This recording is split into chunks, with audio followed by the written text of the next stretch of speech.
Highlight Gujarat News.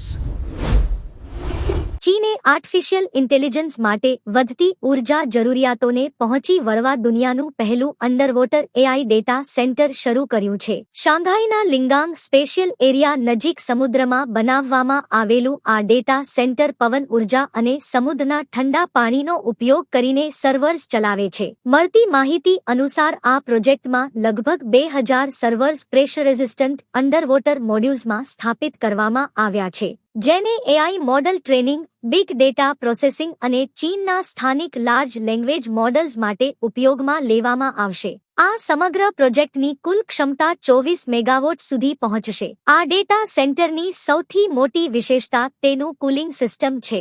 સામાન્ય રીતે પરંપરાગત ડેટા સેન્ટરમાં લગભગ 40થી 50% વીજળી માત્ર સર્વર્સને ઠંડા રાખવા માટે વપરાય છે, પરંતુ અહીં સમુદ્રનું કુદરતી ઠંડુ પાણી સર્વર્સને ઠંડા રાખે છે.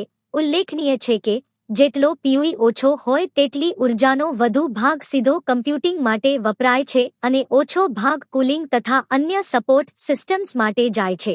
આ સુવિધા સમુદ્ર સપાટીથી અંદાજે 10 થી 35 મીટર નીચે સ્થાપિત કરવામાં આવી છે. તેને નજીકના ઓફશોર પવન ઉર્જા પ્લાન્ટ સાથે સીધી રીતે જોડવામાં આવી છે. આ પ્રોજેક્ટની 95% કરતાં વધુ વીજળી રિન્યુએબલ એનર્જીમાંથી આવે છે.